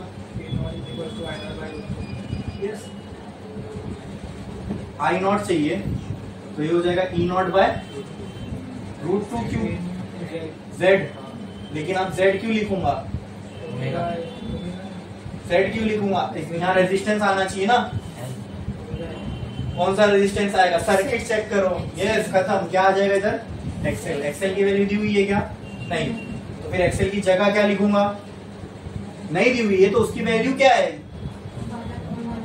नहीं भाई 1 अपॉन नहीं, ओमेगा एल है। 1 अपॉन तो एक्सी की होती है, क्लियर है? हाँ तो देखो यहाँ भाई ओमेगा की वैल्यू डायरेक्ट है अपने पास, I nought will be equal to E not.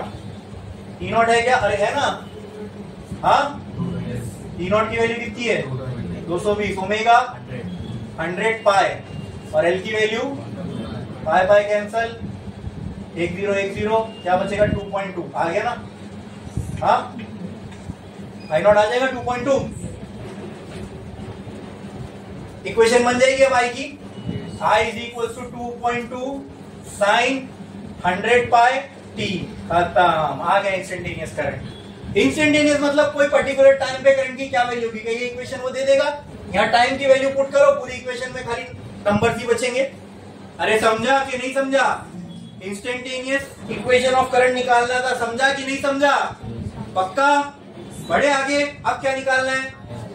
What is the formula? हाँ अब आई नॉट बाय आई नॉट आ चुका, कितना बाय, ठीक है? यहां से सॉल्व करोगे तो क्या आ जाएगा?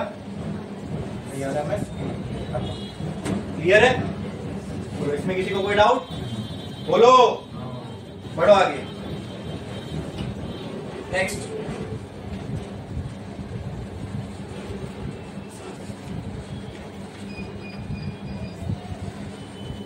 if the effective current in a 50 cycle AC circuit is 5 ampere, question 12, page 305, बताओ इसका गिवन क्या बोला? if the effective current in 50 cycle, ये 50 साइकिल क्या है? अरे तो बताओ 50 साइकिल क्या है? 50 साइकिल एसी सर्किट, मतलब इस एसी करंट के अंदर जो साइकिल्स है 1 सेकंड में कितनी है? 50। तो क्या इसका मतलब? वेरी गुड, 1 सेकंड में कितनी साइकिल चल रही है यहाँ पे? 50। इसका मतलब ये क्या दिया हुआ है? फ्रीक्वेंसी दी हुई है 50 हर्ट्ज, छुपा के, समझे? हाँ 50 साइकिल मैं बताया था घर पे अगर अपने को जो वैल्यू आ रही है 220 वोल्ट 50 हर्ट्ज, इसका मतलब हमारे घर पे जो करंट आ रहा है उसकी 1 सेकंड में 50 साइकिल बन रही है, समझे? वही वर्ड्स में दिया है ना यहाँ पे। अब बजाय फ्रीक्वेंसी को डायरेक्ट हर्ट्ज में देने के वर्ड में बोल रहा है कि हम जो करंट है उसके अंदर कितनी साइकिल बन रही है? 50, ठीक है? If a effective current in a 50 cycle AC circuit is 5 ampere, what is this 5 ampere? Effective current, effective current. So very good, क्या होगा ये? IRMS. Next, what is the peak value of current? अब यहाँ पूछ लिया direct, क्या find करने बोल रहा है? Peak value. किससे रिप्रेजेंट करेंगे? आई नॉट निकालना है। What is the peak value of current and what is the current 1/600 second after it was 0, मतलब टाइम दिया हुआ यहाँ पे 1/600 सेकेंड, ठीक है? ये टाइम पे अपने को करंट की वैल्यू निकालनी है। तो किसी पर्टिकुलर टाइम पे करंट की वैल्यू निकाल सकते हैं हम लोग बाय यूजिंग अगर एक पर्टिकुलर टाइम पे करंट की वैल्यू निकालना है उसको बोलते हैं इंस्टेंटेनियस करंट। तो कोई इक्वेशन है जो हमको एक पर्टिकुलर टाइम पे करंट की वैल्यू निकाल के दे सकती है? बस चलो शुरू करें इसको। हाँ पहला क्या निकालना है? आई नॉट, फिर क्या है? आई एट एनी पॉइंट, ठीक है? चलो इसका सोल्यूशन क्या होगा बताओ मेरे को। पहला क्या निकालना है दोस्तों? पहला क्या निकालना है? I not. तो हाँ तो आई आर एम एस है, आ जाएगा ना आई नॉट, खत्म। आई आर एम एस बोलो क्या है फॉर्मूला? I not by √2। तो I nought will be equal to I R M S into, तो I nought will be equal to I R M S की वैल्यू कितनी दी है? 5 इंटू, तो इसको सॉल्व करोगे तो यहां से क्या आ जाएगा? आई नॉट, खत्म। क्या बचा? वो लिखना बाकी है ना, ठीक है? अब इंस्टेंटेनियस करंट निकालना है। तो इंस्टेंटेनियस करंट का इक्वेशन क्या है? I equal to I not sine omega T, clear? ठीक है, आई नॉट की वैल्यू आ गई, ओमेगा की जगह क्या लिखोगे? Very good. तो कहना है write I is equal to I not sine 2 pi F into t. अब करंट की वैल्यू निकालना है और टाइम क्या होना चाहिए 1/600। बाकी सब वैल्यू पुट कर दो। आई नॉट क्या आया नहीं पता, अभी आएगा। √2 इंटू साइन, फिर 2 पाई, एफ की वैल्यू 50। तो एक काम करता हूं 2 पाई एफ मतलब 100 पाई हो जाएगा। 100 पाई यहां लिखता हूं 100 पाई इंटू 1/600 चलेगा। थोड़ा कम हो गया, इसके लिए 2 पाई को मैंने डायरेक्ट वो कर दिया। तो यहां से 2 कट, यहां से 2 कट, π/6 बचा। What is π/6? 30। यहाँ साइन π/6 ही बचेगा ना। हाँ साइन 30 की वैल्यू है मालूम है कितनी है बताओ? हाँ 1/2 पक्का। हाँ तो I will be equal to 5√2 into 1/2। तो I will be equal to 2.5 into √2। तो I की वैल्यू आ जाएगी। बस इतना करंट होगा इस पर्टिकुलर इंस्टेंट पर। समझे कि नहीं समझे? अरे बोलो जल्दी। क्लियर है? समझ में आया कि नहीं आया? आया कि नहीं आया? अरे बोलो। ये क्वेश्चन निकालो। Find the time required for a 50 hertz alternating current. 20 question 20 page 305 इसका गिवन। चलो आओ देखते हैं। Find the time required. अरे भाई जब भी टाइम की बात आ गई तो अपन कौन सी इक्वेशन यूज कर सकते हैं? टाइम वही तो एक इक्वेशन में है, टाइम रिक्वायर्ड बोला है। Okay next find the time required for a 50 hertz. यानी यहाँ पे क्या दिया हुआ है? Frequency 50 hertz alternating current to change its value from 0 to RMS। From 0 to RMS। आपको टाइम निकालना है। क्या निकालना है? टाइम निकालना है। क्या निकालना है आपको? टाइम निकालना है। ठीक है, काय का टाइम निकालना है? Find the time required for 50 hertz alternating current to change its value from 0 to RMS। From 0 to, अभी समझो मेरी बात को। हाँ आप कौन सी इक्वेशन यूज करोगे टाइम निकालने के लिए? टाइम निकालना है ना, कौन सी?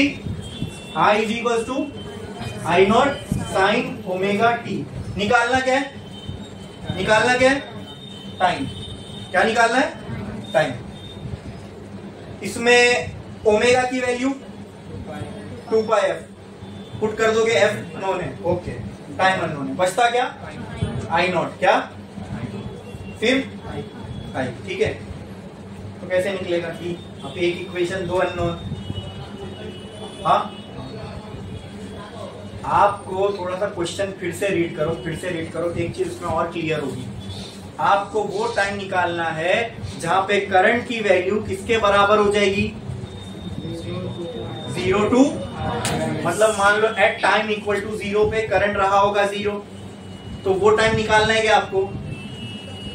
Eight time equal to 0 current was 0।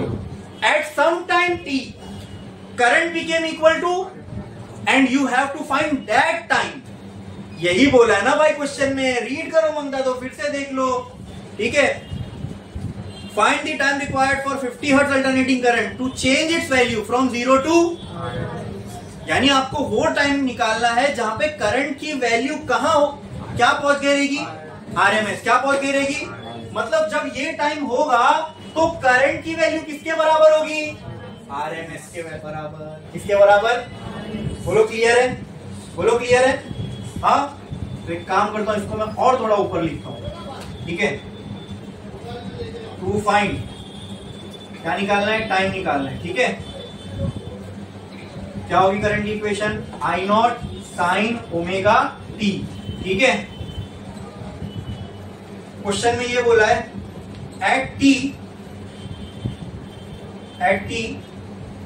I is equal to I is equal to I RMS के बराबर। बोलो ये क्लियर है? बोलो क्लियर है?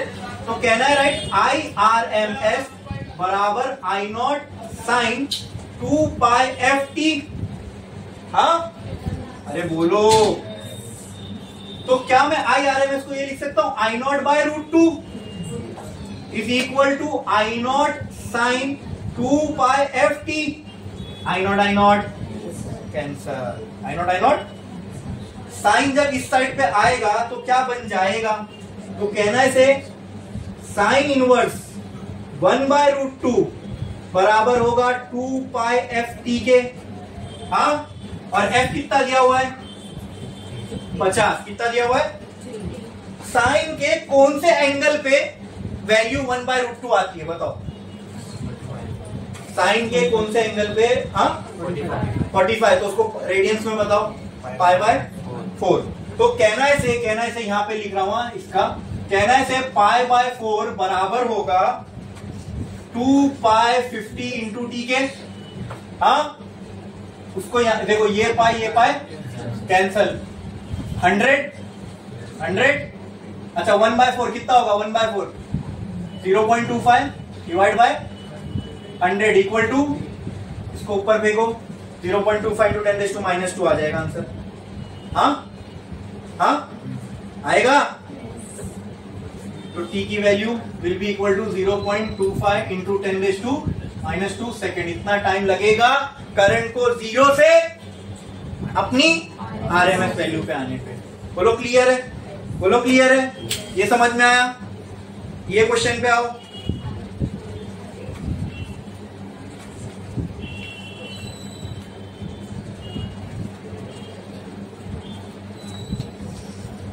हाँ, a 15 microfarad capacitor is connected to 220 volt 50 hertz source. Question, page, homework, ठीक करो होमवर्क, ठीक है। और यहाँ पे अपना ये चैप्टर विद प्रॉब्लम हो गया फिनिश, ठीक है। यहाँ पे ध्यान दो, ये E की इक्वेशन जो हमको दी थी वो ये दी हुई थी, नहीं सॉरी, E की इक्वेशन हमें ये दी हुई थी बराबर, और इसके अंदर साइन के बाजू में जो ये टर्म हमें दिया हुआ है ये क्या है, ओमेगा टी। मतलब यहाँ पे हमारे पास E की जो इक्वेशन है वो कुछ इस तरीके से, E equal to E naught sine omega t. और सर्किट में सिर्फ और सिर्फ क्या लगा हुआ है, क्या लगा हुआ है, तो ये कौन सा सर्किट हुआ, प्योरली इंडक्टिव। ओके, अब प्योरली इंडक्टिव सर्किट है, उसकी ईएमएफ की इक्वेशन ये दी हुई है, करंट की हमें बनाना है। तो करंट की जब भी इसकी इक्वेशन बनेगी तो फेज का डिफरेंस तो बताना पड़ेगा। और बताओ मुझे, प्योरली इंडक्टिव में कौन आगे और कौन पीछे होता है, वोल्टेज आगे करंट। अगर वोल्टेज की इक्वेशन ओमेगा टी के टर्म्स में दी हुई है तो फेज करंट की इक्वेशन में दिखाना पड़ेगा। तो करंट की इक्वेशन हमें ये आ गई थी बराबर, तो ये हो गई ओमेगा की वैल्यू, ठीक है, ये हो गया पूरा ओमेगा टी। तो current is equal to I nought, ये हो गया I not sine omega T means 100 pi T हो गया। अब करंट प्योरली इंडक्टिव है तो ईएमएफ से कितना पीछे होगा, तो बस यहाँ पे आ जाएगा -π/2। ओके, समझ में आया, वेरी गुड, अच्छा किए ध्यान दिया। ओके।